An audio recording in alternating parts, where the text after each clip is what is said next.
bandiraɓe aya o yeɓoɓe Pindi TV on calminama kala inde muɗum e yettode muɗum. Hande jillu Pindi yilli ko Mantes-la Jolie, deuxième édition festival des grandes vacances avec Baby Events.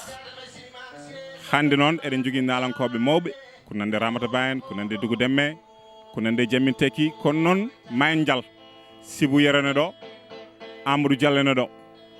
Hande ma wul ma wel waɗa saha debbo joni natane sal he kadi woɗɓe ɓe jewtiɗen hono debbo Gendi elle mi soni ɗum ɗo. Debbo Gendi mi salminima, bisimilla ma e Pindi TV. wi mba e Pindi TV alhamdoulillahi rabbil alamina Allah jettoɗo godini guiɗo rasulullahi sallllahu taala alayhi wa sallam. eɗen mbawi wiide hande ko yettere Allah sen dañi e nalankoɓe meɗen ɓiɓɓe men taw kamɓe fof ko ɓiɓɓe fulɓe eɓe mbaɗa ko ganduɗa hennene ina findina leñol ngol. so ɓe mbawi arde ha ga e ɗeɗo leyɗele e mbaɗa ɗo tourné européen ko alhamdoulillahi rabbil alamina Allah ko weltanade ɗum. A jarama debbo Gendi.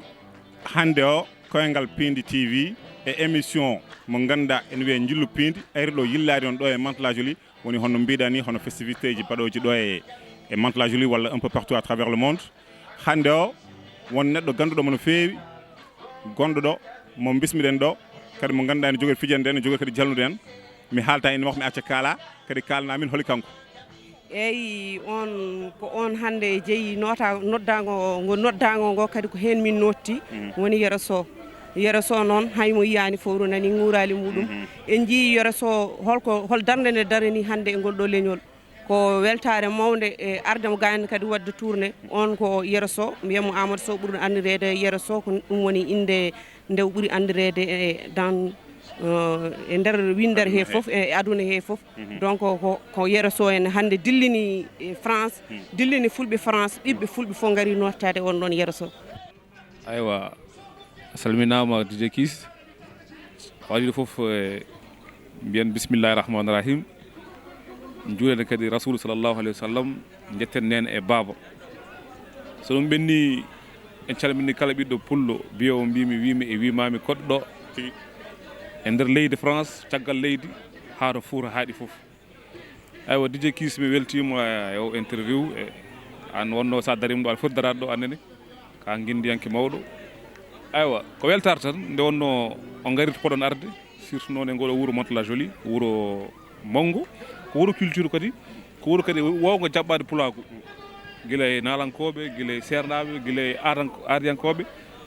oɗo sall wonko andi en gowi wadde ɗo événement ji baɗɗi fayida hande noon kadi ko beelemma so tawi kadi ko adduɗo ɗo en mogoji en ko wayi ɗo kadi nalankoɓe ene gara ɗo en kadi ene beltinen nde wonno ladde welani sen keeɓi ko wayi dani noon en gara e meɗen en jalna en kadi en ciftoren hanki meɗen ɗum wayata tan ko welde min kadi min beltima no fewi ko wayi dani hamin jiiɗi kadi yo wat kala saaha kadi hamin beltono Pindi TV hamin yeɓon à travers les réseaux sociaux hamin jiiɗi kadi gonon kadi dans ce qu'on appelle les antennes hertziennes ha gonon TNT ha gonon satellite ɗi wawa hutorade aduna foof nde wonno Pindi wonko firti koko fuuɗi te ko mawnata. hamin ñaago Allah yo Allah waɗ ɗum cahal manggal waade ko Pindi wonno wona cahal manggal ha fulɓe foof mbawa barkidarade hen. min calmini onon foof on beltanama min noon ko musidɗo moɗon Diar Hammadou Hunare wiyete Amadou Sakke beltanama no fewi. Wonɗen koye émission meɗen jillu Pindi hande ari ɗo yillade Mantes-la Jolie naɓe e hono festival baɗɗa ni alay saago so tawi min jiima wooda ko min jewtide ma wooda konngol ɗo mbiɗɗa e Pindi TV bisimilla ma min mbiyamo Seydi Ndiaye. aywa Pindi TV ɗe Pindi kam so yorade ha sammaki ene gasa Pindi ndi jibina ɓiɓɓe waɗɓe barke yimɓe ñaama hen sa dari yimɓe kutoro ɗum nde wonno guesa so waɗi guufli yimɓe ñagoto ala ko yo guufli gonti cammeje ɗum noon Pindi TV ha yesso ko lawol yakare ene fawa e dow mon. eyyi on gari ha Mantes-la Jolie pour yidde rendude e bandiraɓeɓe oɗo kikiɗe minenne min gari tawtorede mbeɗa heewi wiide no murtuɗo wiyata ni gundo so dillani tan laacimo yeɓɓe.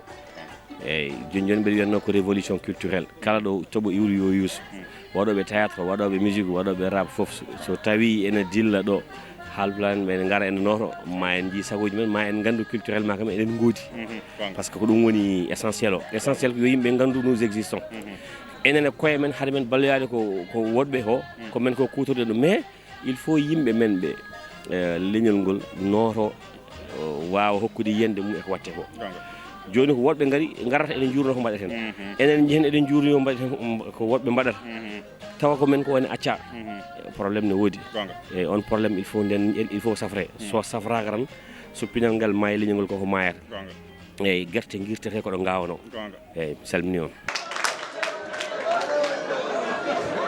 Salamu alaikum. Wa alaikum salam. Si ba wode ni wayatno. Ɗum wona pullam. Ayo pullam. Ayo rewo. Ɗum wona pullam. Ayo rewo ma ɗan sen. Wonɗa e tampe. Ay kala kay. Aɗa selli. Jabbolo kay. A yiɗi. Ni jabbolɗa. Do he. Woni woy? Ande ka kura ɓolo a. A meeɗa waɗen kana. Ni chargeur ma o tuƴƴi ya. Hono chargeur? Nokia ma o. Aɗanta. Mawɗum alhamdulillah. Jam tan bisimilla Jon ittu paɗe ɗe. Oyo ko tilaw musa. Mbaɗɗa e cowa? Mawɗum alhamdulillah. Jam tan. Ya tan jam. Mawɗum. Ande aɗa foro bokadi. Aɗa foro bokadi. Ne wuli de. Mets-toi à l'aise. Mets-toi à l'aise. E tuwa waɗata ni. Ala. Pullam. Aɗa selli. Wallahi mbeɗa selli kay. Wonɗa e tampe ittu on. Ittu on. Ande aɗa ɓolta tan ɗo itto abiyas de. Ande de yo Amadou Diallo jam. Wallahi gora mbaɗɗa tan. Mawɗum alhamdulillah. Jam tan. Ari kala kay. Alhamdulillah. Ko billahi. Lelo ɗo mi ɓosma sen par ce que mbeɗa andi ka tampun. Aɗa décharge batiramo de. Allah aɗa seedi mbiɗa décharge de. Fais comme chez toi. Seede? Fais comme chez toi. Ɗum firta kay. Ya waɗ comme ko galle ma. Chez toi. Yiɗa mbaɗa déranger haydara. Wadde woni chez moi. Eyyi. Oyo mo fuɗɗo tam ayi kam. Fewmi lelde ma. Eyyi min. Ay hakkunde lime Mantala zone. Eyyi. Aɗa andi cangel nan ɗon no wiye Waalo Fendo. Eyyi. Min noon dow keski woni lime. Eyyi. Koyɗe to woni Mantala zone. Eyyi. Manta ala probléme lime ala probléme kono cangel ngel. Yoɗɗenam ɗo Waalo Fendo ɗo. Arga rutto dow rutto. Ala ande oppu lime. Oppu lime. Eyyi. Fa Waalo. Mantala joni ɗo. Ala tiwi Waalo rew poyel ngel. Pullam ni ko way. Oye kam yo. Ganduma rewi Waalo Fendo. Ha ndes tawma ɗo. An mbeɗa mbeɗa bo sen. Mbiɓe ha ndes tawma ɗo. Oye kam emo woppu dow woppu less. Eyyi ɗo. Fa hakkude. Ɗo. Aga mo pullon wayat ni. Oye kam yoy. Ha ndes. Ay. Woni hen Aïssata. Woni hen. Mbiɗen wonɗo an oɗo. Rawade komi egguɗo nayi mbiɗa tabbe laddeji. Eyyi jikku ɗon tan ha ema fa Waalo Fendo eyyi ɗo diwan Waalo mayiyel ngel to batayel ngel wonata ɗo tan eyyi aɗa bata tuuba koɓe ɗo to ñaƴata ɗo eyyi ala Aïssata barka tikku inna lillahi wa inna ilayhi c'est dommage. Bibi ya bolok. Bolok les. Bolok ko wonani hôpital. Bibi ya bolok. Boloki. Ana jewyani na ya jewyani haydara ko yara ana ndaro ya gande janen. Ala wallahi wontiru tan yara. Yara biyetta. Mi anda. On ko mara na ko janen. Nino. Accident. Ani jewre nes. Accident. Joni mbaɗen Costa. Ala arga yara ɗoɗo. Bibi mbaɗen Costa. An ɗo fof ala ko mbaɗata so wona debbo janen. Ala wona ɗum de. Ani jewre wones. Ala wallahi mi rewa. Ɗon ma andu resgo ko sakka koos. Waɗa bibi wa ses ɗon. An ay darɗe men potani mo ma en pota. Allah tagi fonda. Ala ka bibi wawa ɗum ɗon. Sukkima ka. joni ga ko mbiɗa fof ɗum jol bonata ko ration amanam dar say Allah wona ko tibina ko mimi amanam dar say yawun non torodo hoto toro be goni kan jallo jere balle mo walla walli jalle alla koy bari ndega jal mo walla famani on ko yolle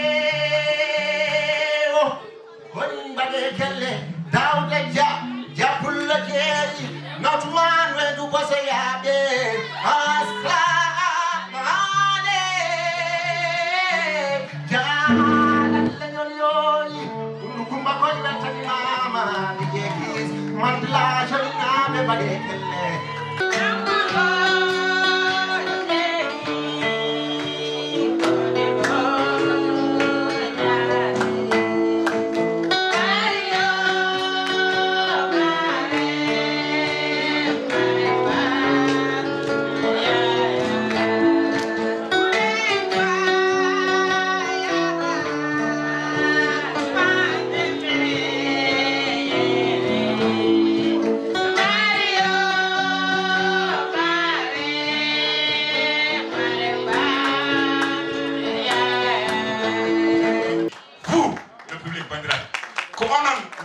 remercier pobane ko e mon simu de min notinde on norim min sino on norino so min ngari ma men jour kono ay so min joui min boyata do dum non onon bandiraɓe mantla joli naɓe pobane ko e mon min jarnima on emin jarno Orléans naɓe sen gummima ɗo le 10 panen ko Belgique jammin tekki min jarnimaɓe Dougou Deme Yeropol nandite Aïcha Ramata Sow Amadou Diallo les organisateurs de Babi Events tout le monde on fof on jarama amen jarno pullo mo Gounas amen jarno Fati Idigay Ndioro amen jarno la marraine Maïmouna Diaw amen jarno le parrain monsieur Daoud Dia l'honorable député min calminen on fof min jarnimon on fof mbede mi limta mbede juuma amen jarno Pindi TV hono Néa Ndiaye le grand réalisateur amen jarno Demba Senghor Amin Diarno, toute la communauté africaine parmi nous ce soir. Monsieur Aou. Merci également à Abou Ndiaye, merci également à Houleiba, merci à la délégation de Nanka qui sont parmi nous ce soir aussi. Effectivement. Merci à toutes et à tous. Dougou Deme tout de suite. Dougou Deme, Bandirabe, tous ensemble sur la scène. Tout le monde debout, en pili, en beauté. Merci à toutes et à tous qui ont attribué à la réussite de cette cérémonie. Moi, DJ Kiss, je vous remercie de tout cœur. Peace and love. Un petit mot pour Daddy Events, s'il vous plaît. Salam alaikum. Daddy Events, un petit mot pour Daddy Events, s'il vous plaît. DJ, une minute.